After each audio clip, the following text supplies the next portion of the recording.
Kisah wali yang tidak fasih bacaan Al-Fatihahnya. Ada ustadz muda ingin berguru kepada Syekh Abu Syaid Abdul Khair, seorang tokoh sufi yang terkenal karena karomahnya. Rumah guru sufi itu terletak di tengah-tengah padang pasir.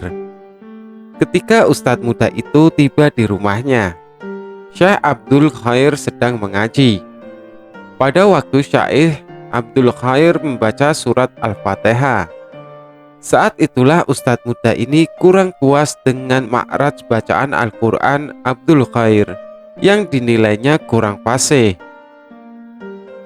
Bagaimana mungkin ia seorang sufi terkenal, makraj bacaan Al-Fatihahnya saja tidak bagus? Bagaimana mungkin aku bisa menjadi muridnya? Gumam ustadz muda itu yang berniat mengurungkan niatnya untuk berguru kepada Syekh Abdul Khair. Setelah itu ustadz muda itu pergi tanpa permisi. Namun begitu ia keluar, ia langsung dihadang oleh seekor singa padang pasir yang buas. Singa itu bergaum dengan kerasnya seperti hendak memangsa ustadz muda tersebut. Karena ketakutan, ustadz muda itu mundur.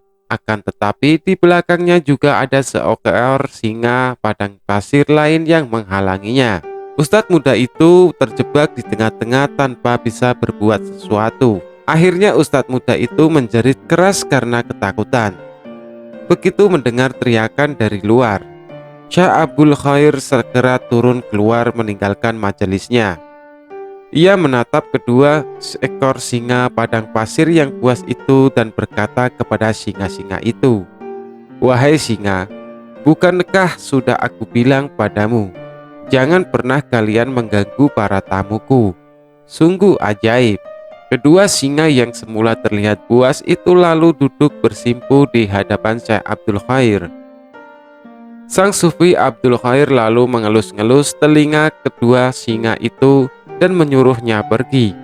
Seperti kedua hewan buas itu benar-benar pergi. Ustadz muda itu merasa keheranan. "Bagaimana Anda dapat menaklukkan singa-singa yang begitu liar itu?" tanya ustadz muda. "Anak muda, selama ini aku sibuk memperhatikan urusan hatiku. Bertahun-tahun aku berusaha menata hati hingga aku tidak sempat berprasangka buruk kepada orang lain. Untuk kesibukanku menaklukkan hatiku ini, Allah Subhanahu wa Ta'ala telah menaklukkan seluruh alam semesta kepadaku. Semua binatang buas di sini termasuk singa padang pasir yang buas itu. Semua tunduk kepadaku," jelas Abdul Khair. Ustadz muda itu hanya terdiam dengan penuh rasa malu. Namun di sisi lain ia begitu mengagumi karomah yang dimiliki oleh Syekh Abdul Khair. "Engkau tahu kekuranganmu, wahai anak muda," kata Abdul Khair. "Tidak wahai guru," jawab sufi muda itu. "Selama ini engkau sibuk memperhatikan hal-hal lahiriah hingga nyaris lupa memperhatikan hatimu. Karena itu engkau takut kepada seluruh alam semesta," jelas Abdul Khair. Ustadz muda itu akhirnya mengurungkan niatnya untuk pergi. Dia menatapkan hati untuk menjadi murid Syekh Abdul Khair.